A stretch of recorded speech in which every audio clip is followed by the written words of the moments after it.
5वां अध्याय। चौथे अध्याय के अंत में दूसरी बार आरंभिक शुद्ध साम्यवाद के विषय में बताया गया है, जिसका प्रयोग आरंभिक कलीसिया के द्वारा किया गया है। जिनके पास संपत्ति थी उन्होंने बेच दी और आपस में बांट ली। जैसा कि पिछले अध्ययन में हमने पढ़ा, ये आर्थिक रूप से विनाशकारी थी, परंतु आत्मिक रूप से ये अति सराहनीय व्यवहार था कि धनी मसीहियों को प्रभु से तथा कलीसिया से इतना प्रेम था कि वे अपनी संपत्ति बेचकर एक ही बटुए में रख देते थे, और इस प्रकार आरंभिक कलीसिया में किसी को कोई कमी न होती थी, किसी को अभाव में नहीं रहना पड़ता था। परंतु आर्थिक रूप से ये विनाशकारी सिद्ध हुआ, और इस हद तक कि बाद में पौलुस को अन्य जाति कलीसियाओं से भेंट लेनी पड़ी ताकि यरूशलेम के गरीब भाइयों की सहायता की जाए। वहां लिखा है पहली 6 आयतों में, और हनन्याह नाम एक मनुष्य और उसकी पत्नी सफीरा ने कुछ भूमि बेची और उसके दाम में से कुछ रख छोड़ा, और ये बात उसकी पत्नी भी जानती थी, और उसका एक भाग लाकर प्रेरितों के पांव के आगे रख दिया। परंतु पतरस ने कहा, हे हनन्याह, शैतान ने तेरे मन में ये बात क्यों डाली है कि तू पवित्र आत्मा से झूठ बोले और भूमि के दाम में से कुछ रख छोड़े? जब तक वो तेरे पास थी, क्या तेरी न थी? तूने ये बात अपने मन में क्यों विचारी? तूने मनुष्यों से नहीं परंतु परमेश्वर से झूठ बोला। ये बातें सुनते ही हनन्याह गिर पड़ा और प्राण छोड़ दिए, और सब सुनने वालों पर बड़ा भय छा गया। फिर जवानों ने उठकर उसकी अर्थी बनाई और बाहर ले जाकर गाड़ दिया। ये विचित्र घटना है कि उन्होंने बिना पत्नी को सूचित किए ही उसे गाड़ दिया। लगभग 3 घंटे के बाद उसकी पत्नी जो कुछ हुआ था न जानकर भीतर आई। तब पतरस ने उससे कहा, मुझे बता, क्या तुमने वो भूमि इतने में ही बेची थी? उसने कहा, हाँ, इतने में ही। पतरस ने उससे कहा, ये क्या बात है कि तुम दोनों ने प्रभु के आत्मा की परीक्षा के लिए एका किया? देख, तेरे पति के गाड़ने वाले द्वार पर खड़े हैं और तुझे भी बाहर ले जाएंगे। तब वो तुरंत उसके पांवों पर गिर पड़ी और प्राण छोड़ दिए, और जवानों ने भीतर आकर उसे मरा पाया और बाहर ले जाकर उसके पति के पास गाड़ दिया, और सारी कलीसिया पर और इन बातों के सब सुनने वालों पर बड़ा भय छा गया। यहाँ पर 2 बातें ध्यान देने योग्य हैं। प्रथम वह यह कि पतरस हनन्याह से बोल रहा है, और उसने कहा, क्या संपत्ति बेचने के लिए तुम्हें विवश किया गया था? उत्तर था, नहीं। जब तक तुम्हारे पास थी, क्या तुम्हारी न थी? हाँ, थी। बेचने के बाद किसी ने पैसा लाने को कहा? नहीं। वह तो बिल्कुल आरंभिक कलीसिया के लोगों की अपने मन की इच्छा पर था कि जो करना चाहें वैसा करते थे। ये कलीसिया की मांग नहीं थी, और मैं सोचता हूं इस बात पर ध्यान देना जरूरी है। आज स्वतंत्र विचार के लोग आरंभिक कलीसिया के साम्यवाद की ओर ध्यान दिलाते हैं और साम्यवाद को व्यवहार में लाने को उचित कहते हैं, परंतु आरंभिक कलीसिया का साम्यवाद आज के साम्यवाद से भिन्न था, जहां लोगों को बंदूक दिखाकर उनकी व्यक्तिगत संपत्ति को छीना जाता है। उनकी उपार्जित संपत्ति को सरकार छीन लेती है। कलीसिया संपत्ति को छीन नहीं रही थी। ये तो पूर्णतः स्वतंत्र इच्छा से धन्यवाद तथा प्रेम की प्रस्तुति थी जो लोगों के मन में परमेश्वर के प्रति। दूसरी बात ध्यान देने यह है कि पाप के कारण उन्होंने अपने प्राण गंवा दिए। ये बचा लेने का पाप नहीं था, सब कुछ न देने का पाप नहीं था, क्योंकि परमेश्वर उनसे सब कुछ की मांग नहीं करता था। उनका पाप था पाखंड, ये दिखाना कि सब कुछ परमेश्वर को दे रहे हैं, जबकि असल में वे परमेश्वर से छिपा रहे थे। और इस प्रकार हम दिखावे के बारे में परमेश्वर के दृष्टिकोण को देख पाते हैं, जिससे समस्त कलीसिया पर भय और कंपकपी छा गई। यहाँ मेरी रुचि का विषय है आरंभिक कलीसिया में व्याप्त परमेश्वर की सामर्थ। इन लोगों के हृदयों में इतनी शुद्धता और इतनी सामर्थ थी कि पाखंडी टिक नहीं सकते थे। पाखंडियों का उस वातावरण में आने का अर्थ था परमेश्वर के सामर्थ द्वारा नष्ट हो जाना, और यह मेरे लिए अति श्रद्धा की बात है। मैं सोचता हूं कि यदि वैसी ही सामर्थ व शुद्धता आज की कलीसिया में होती तो कितने लोग आज हमारी कलीसिया में होते जो गाते, सब मैं देता हूं, सब मैं देता हूं। बड़ी निष्ठा के साथ इस गाने को कौन गा पाते, परंतु हम सब अपने अपने पैसे वरन अधिक से अधिक परमेश्वर को देने से रोकते हैं। पाखंड ही तो कलीसिया का सबसे बड़ा श्राप है। पाखंड के अनेक रूप होते हैं। ये हमारी शारीरिक लालसा है कि लोग सोचें कि हम अति आत्मिक जन हैं, हम धर्मी मनुष्य हैं। क्या यह बुरी बात नहीं कि आपका शरीर ऐसी बात से आनंदित होता है? अब क्योंकि मैं चाहता हूं कि लोग विश्वास करें कि मैं परमेश्वर के निकट अति आत्मिक व धर्मी व्यक्ति हूं, मैं अपने मुंह से कुछ ऐसी छोटी चतुराई की बातें निकालता हूं जिससे प्रकट हो कि मैं आत्मिकता में कितना गहरा हूं। आज प्रातः जब मैं परमेश्वर से प्रार्थना कर रहा था, ओह कितना भला लगेगा ना, मैंने मुर्गे को बांग देते सुना और जाना कि शीघ्र प्रकाश होने वाला है। लोग कहेंगे, ओह, वो तो सूर्य निकलने से पहले प्रार्थना करता है। क्या ही धर्मी मनुष्य है ये। अच्छा दिखने का, दूसरों की दृष्टि में पवित्र दिखने का दिखावा, ताकि लोग मुझे विस्मय व श्रद्धा के साथ निहारें और कहें, ओह, आप पास्टर हैं। हाँ हाँ, मैं पास्टर हूं। परमेश्वर हमारी सहायता करे और हमें ऐसे लोगों से बचाए। आरंभिक कलीसिया में पाखंड ने प्रवेश किया, परंतु परमेश्वर ने उसकी अनुमति नहीं दी। यहाँ हम एक बार फिर आत्माओं को कार्यरत होते देखते हैं।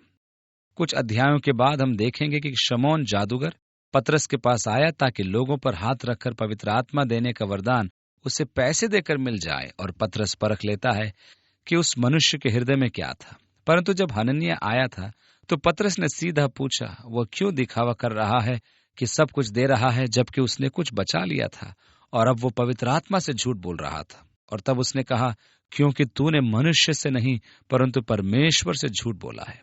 तूने क्यों अपने मन में पवित्र आत्मा से झूठ बोलना ठाना? और फिर जब तक ये तेरे पास थी, क्या तेरी न थी? बेचकर जो चाहता उससे करता। तो फिर तेरे मन में ये बात कैसे पैदा हुई? क्योंकि तूने मनुष्यों से नहीं परंतु परमेश्वर से झूठ बोला।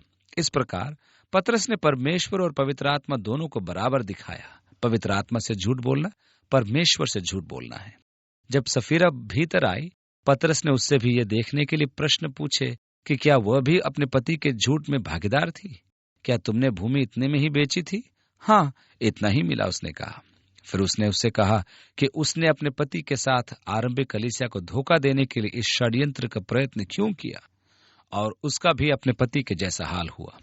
अब उस शुद्धता में से सामर्थ निकलती है, क्योंकि कलीसिया को पाखंड से शुद्ध किया जा चुका था। यीशु ने कहा, फरीसियों के खमीर से सावधान रहो जो पाखंड है।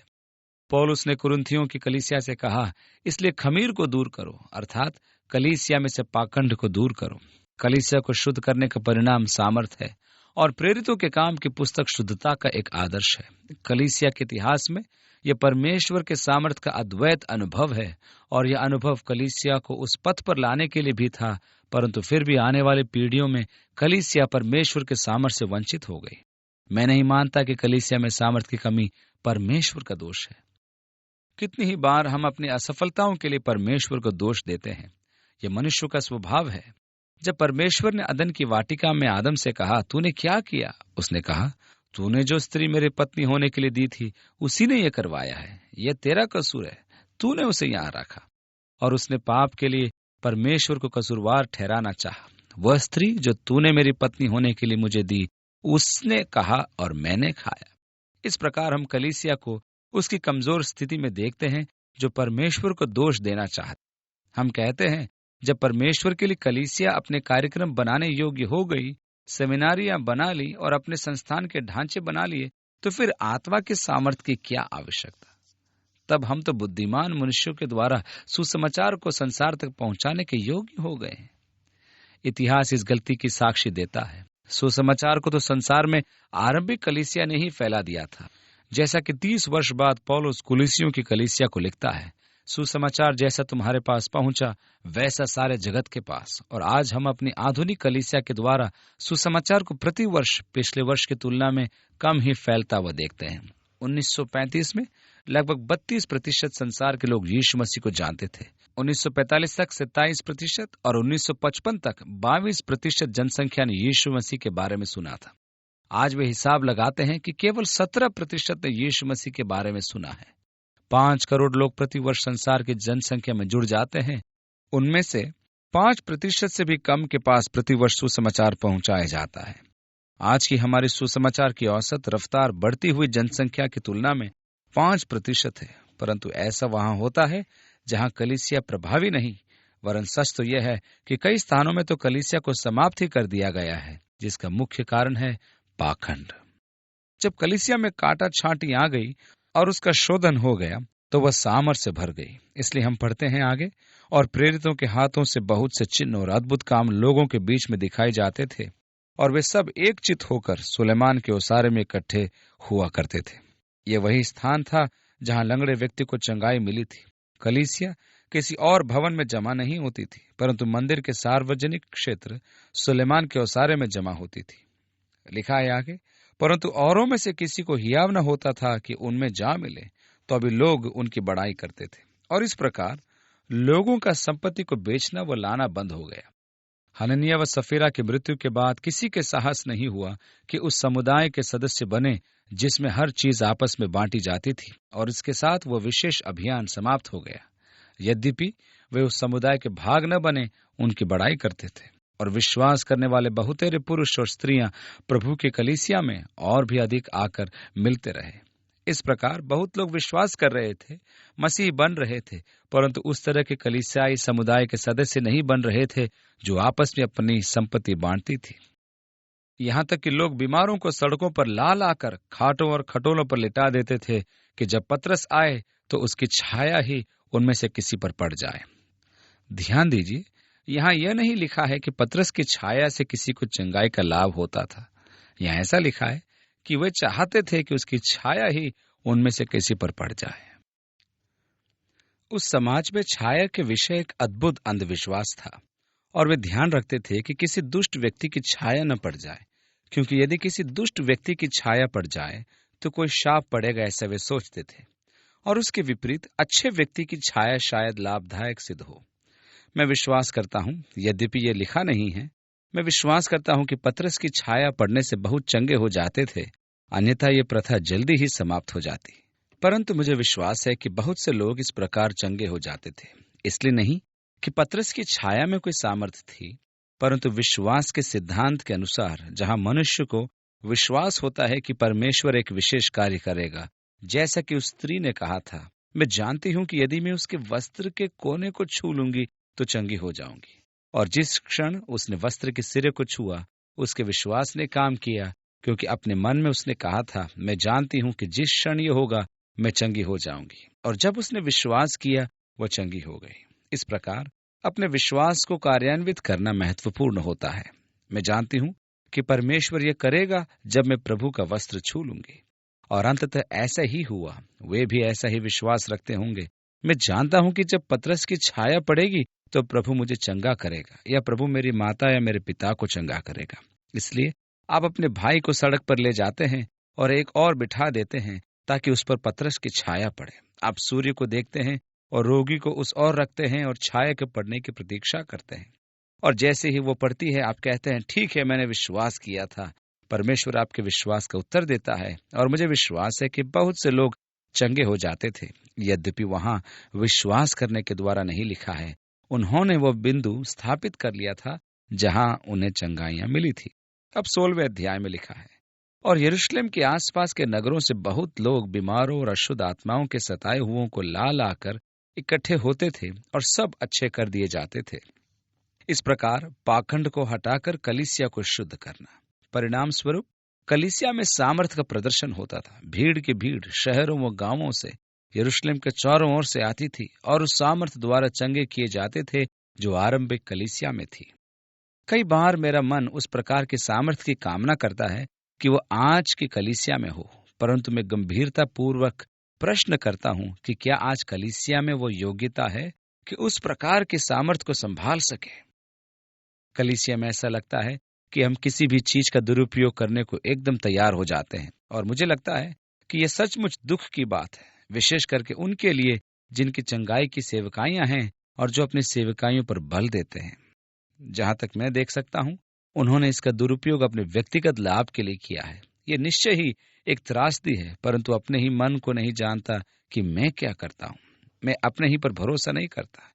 यदि अचानक से आप कुख्यात हो जाए, विख्यात हो जाए और इस प्रकार की सामर्थ्य के लिए आप प्रसिद्ध हो जाए, तो सचमुच में अपने हृदय को नहीं जानता कि क्या मैं अपनी आत्मिक चाल को बनाए रख पाऊंगा या नहीं। इसलिए मैं उन लोगों के विषय में कुछ नहीं कह सकता, क्योंकि मैं अपने बारे ही में कुछ नहीं कह पाता। मेरे पिता सदा प्रार्थना किया करते थे, प्रभु मुझे इतनी अधिक आशीष न दे कि वे मेरे मन में व्याप्त तेरे प्रेम से अधिक हो जाएं, और मुझे इतनी अधिक गरीबी भी न दे। गरीब इसलिए नहीं कि मैं चोरी न करूं, अमीर इसलिए नहीं कि मैं कहीं कहूं परमेश्वर कौन है, मुझे उसकी आवश्यकता नहीं। लगभग 4 या 5 वर्ष पहले ठीक इसी स्थान पर मैं खड़ा था, और हम प्रार्थना में संध्याकालीन परमेश्वर का ध्यान कर रहे थे। उस सुंदर सभा में मेरे वचन के सिखाने के द्वारा पवित्र आत्मा का कार्य हुआ। बहुत से लोग मेरे संदेश की प्रतिक्रिया में आए ताकि अपना जीवन मसीह को दें, और तब जब हम सब परमेश्वर पर ध्यान लगा रहे थे, मुझे अचानक से ऐसा लगा कि मानो केवल प्रभु और मैं यहाँ एक साथ हैं और कोई नहीं है। और मैं उससे कलवरी चैपल में उन सब आशीषों के लिए बातें करने लगा जो परमेश्वर ने हम पर उंडेली थी।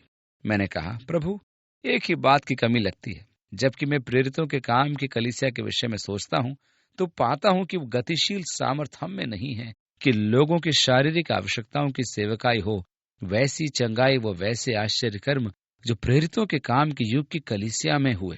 वे प्रभु, यदि तू इसी मंडली में से चिन्ह व अद्भुत कामों के वरदान के साथ किसी को खड़ा करे तो लगेगा कि यह भी प्रेरितों के काम की सिद्ध कलीसिया है। और प्रभु ने मेरे दिल से बात की और बड़े सामर्थी तरीके से उसने कहा, मैंने तुम्हें उससे भी श्रेष्ठ तरीका दिया है। और मेरे मन में एकदम 1 कुरिन्थियों 12 चमका, जहाँ पौलुस चंगाई व अद्भुत कामों के वरदान के विषय में कहता है, तो अभी मैं तुझे आश्चर्य कर्मों व चंगाइयों की तुलना में और भी उत्तम तरीका बताता हूँ। यद्यपि मैं मनुष्यों और स्वर्गदूतों की भाषाएं बोलूं और प्रेम न रखूं तो मैं ठनठनाता हुआ पीतल और झनझनाती झांझ हूं।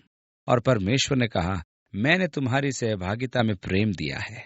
मैंने कहा, प्रभु तेरा धन्यवाद हो उस उत्तम तरीके के लिए, उसमें चलने में हमारी सहायता कर।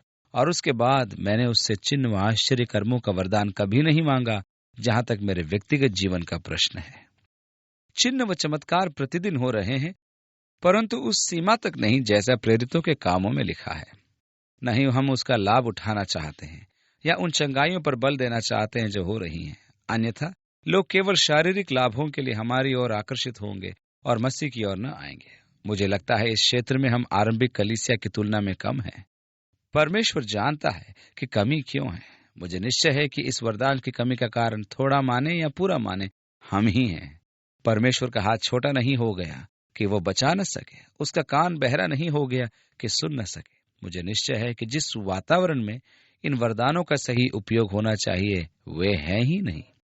मुझे रोमांचक अनुभवों में रुचि नहीं, मुझे सर्कस वातावरण में रुचि नहीं जो मैं आमतौर से चंगाई सभाओं में देखता हूँ। मैंने उन बातों को प्रेरितों के काम में होते नहीं पढ़ा और मैं नहीं समझ सकता उनसे आत्मिक उन्नति होती है या नहीं, या लोग यीशु की ओर आकर्षित होते हैं।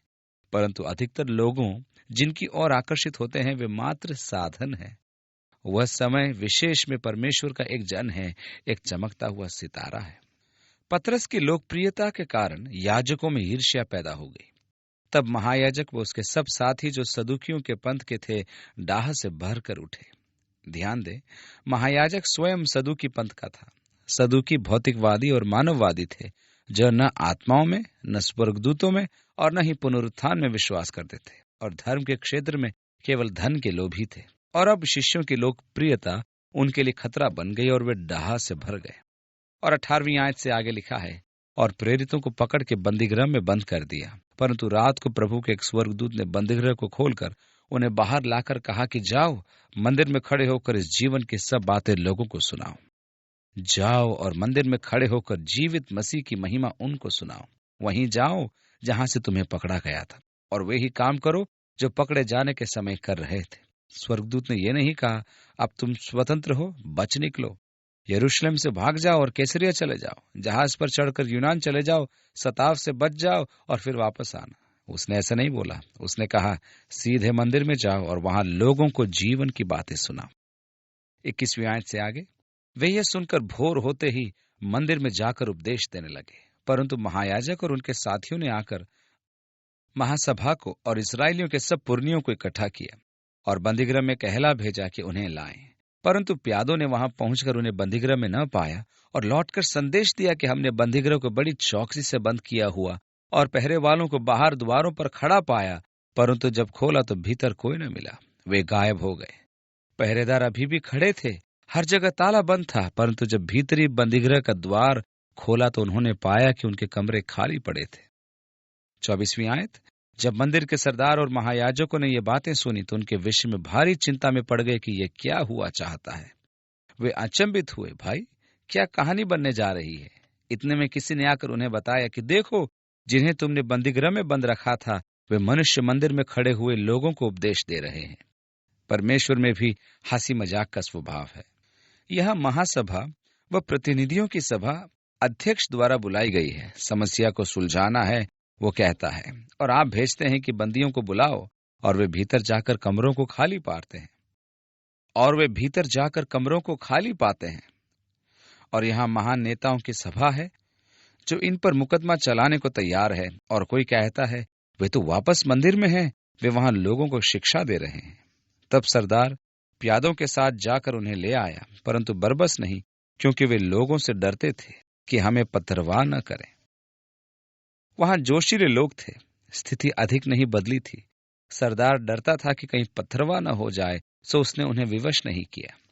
आगे लिखा है, उन्होंने उन्हें फिर लाकर महासभा के सामने खड़ा कर दिया, और महायाजक ने उनसे पूछा, क्या हमने तुम्हें चिताकर आज्ञा न दी थी कि तुम इस नाम से उपदेश न करना? तो अभी देखो, तुमने सारे यरूशलेम को अपने उपदेश से भर दिया है, और उस व्यक्ति का लहू हमारी गर्दन पर लाना चाहते हो। आपको याद होगा कि पिछले अध्याय में वे लंगड़े व्यक्ति के साथ महासभा के सामने खड़े थे। उनको सख्ती से कहा गया था कि यीशु का नाम लेकर उपदेश न दें, और पतरस ने कहा था, ऐसा नहीं हो सकता कि जो हमने देखा व सुना है वह न बताएं। तब धमकी देकर उन्हें छोड़ दिया गया था। अब उसने कहा, क्या हमने तुम्हें सख्ती से मना नहीं किया था कि इस नाम से उपदेश न करना? और फिर वो आगे कहता है, तुमने यरूशलेम को अपने उपदेश से भर दिया है। कितनी अद्भुत साक्षी! और ये साक्षी प्रचारक स्वयं नहीं दे रहा, जैसा कि आजकल कई लोग करते हैं। कई बार वे बड़ा चढ़ाकर बताते हैं। प्रचारकों की एक शब्दावली है जिसमें वे हर एक तथ्य को यथार्थ से अधिक बताते हैं। इस शब्दावली का हिंदी अनुवाद होगा, प्रचारक की भाषा में कहूं तो। अब यदि किसी प्रचारक से आप पूछें सभा में कितने लोग थे, तो वो जरूर कहेंगे, ओह सैकड़ों लोग थे, अर्थात कम से कम 25। इससे प्रचारक की भाषा कहते हैं। परंतु यहाँ शिष्य अपना ब्यौरा नहीं दे रहे। ये तो उनके बैरियों का कहना है, तुमने इस नगर को इस मनुष्य की शिक्षा से भर दिया। परमेश्वर करे कि हमारे विरोध करने वाले ऐसा ही कहें कि तुमने अपने नगर को यीशु मसीह की शिक्षा से भर दिया है। क्या ही महिमा का दिन होगा वह। परंतु दुख की बात तो यह है कि मसीह यीशु के सुसमाचार को छोड़ आज हम अन्य सभी कामों के लिए प्रसिद्ध हो चुके हैं। कलीसिया निरर्थक कामों के लिए बदनाम हो रही है। दूसरे, तुम इस व्यक्ति का लहू हमारी गर्दन पर लाना चाहते हो। यदि आपको याद है, जब पिलातुस यीशु का मुकदमा चला रहा था, ये लोग भीड़ को भड़का रहे थे कि वो यीशु को क्रूस देने की मांग करें। जब पिलातुस ने देखा कि उसकी नहीं चलेगी, तो उसने एक बर्तन मंगाकर अपने हाथ धोए, जिसका अर्थ था, मैं इस व्यक्ति के लहू से बरी हूं, अब तुम जानो। और उनका उत्तर क्या था? इसका खून हमारी और हमारी संतान की गर्दन पर हो। और जब पतरस उनके सामने खड़ा था, उसने कहा, यदि तुम जानना चाहते हो कि किस सामर्थ्य से ये लंगड़ा चंगा किया गया, तो तुमको और समस्त इज़राइल को ज्ञात हो कि यीशु मसीह नासरी के नाम से, जिसको तुमने क्रूस पर चढ़ा दिया और उसका दोष अपने गर्दन पर लिया, परंतु अब वे उस दोष को अपने ऊपर लेना नहीं चाहते, जबकि वे जिम्मेदार थे। पतरस सच्चाई कहने से नहीं चूका कि पिलातुस तो उसको छोड़ रहा था, परंतु उन्होंने ही तो चिल्ला चिल्ला कर कहा था, उसे क्रूस दो, उसे क्रूस दो। 29वीं आयत। तब पतरस और अन्य प्रेरितों ने उत्तर दिया कि मनुष्यों की आज्ञा से बढ़कर परमेश्वर की आज्ञा का पालन करना ही कर्तव्य कर्म है। ये शब्द कर्तव्य यूनानी शब्द का अर्थ है, हमें मनुष्यों से अधिक परमेश्वर की आज्ञा का पालन करना है। क्या हमने तुम्हें नहीं कहा था कि इस नाम को लेकर उपदेश न करना? उनका सीधा सा जवाब था, मनुष्यों की आज्ञा से बढ़कर परमेश्वर की आज्ञा का पालन करना कर्तव्य कर्म है। काश हम अपने हृदयों में उस दिव्य आज्ञा का अनुभव व एहसास करें। मुझे परमेश्वर का आज्ञा पालन करना है। दुर्भाग्य से आज्ञाकारिता के क्षेत्र में कितनी बार हमारा व्यवहार लापरवाही का होता है। हाँ, मुझे आज्ञा पालन करनी चाहिए, मुझे परमेश्वर की आज्ञा माननी चाहिए, मुझे मालूम है कि मुझे क्या करना चाहिए। परंतु जो लोग अधिक गहराई से सोचते हैं, वे कहते हैं हमें परमेश्वर की बात को मानना है, मनुष्य की नहीं। और मैं सोचता हूँ सिद्धांत यही है, यदि कभी समय आए और हमें मनुष्यों के बनाए नियमों के क्षेत्र में रहना पड़े जो परमेश्वर के प्रति मेरी जिम्मेदारियों में रुकावट हो, तो हमें ये निर्णय लेना है, मुझे परमेश्वर का आज्ञा पालन करना है, न कि मनुष्यों का। और फिर से वे साक्ष्य देकर निकल गए। 30वीं आयत। हमारे बाप दादों के परमेश्वर ने यीशु को जिलाया, जिसे तुमने क्रूस पर लटका कर मार डाला था। वे कह रहे थे, तुम उसका लहू हमारे गर्दन पर डालना चाहते हो। तो पतरस उल्टा उन्हीं पर वार करता है। वह उनसे कहता है, जिसको तुमने क्रूस पर लटकाकर मार डाला। यहाँ ध्यान दें कि वह यीशु के पुनरुत्थान का प्रचार कर रहा है। परमेश्वर ने यीशु को जिलाया। दूसरा, उसी को परमेश्वर ने प्रभु व उद्धारकर्ता ठहराकर अपने दाहिने हाथ सर्वोच्च कर दिया कि वह इज़राइल को मन फिराव की शक्ति और पापों की क्षमा प्रदान करे। पौलुस कहता है कि वह हमारी धार्मिकता के लिए जीवित किया गया। परमेश्वर ने उसे अपने दाहिने हाथ सर्वोच्च अधिकार दिया, और हम इन बातों के गवाह हैं, और पवित्र आत्मा भी जिसे परमेश्वर ने उन्हें दिया है जो उसकी आज्ञा मानते हैं।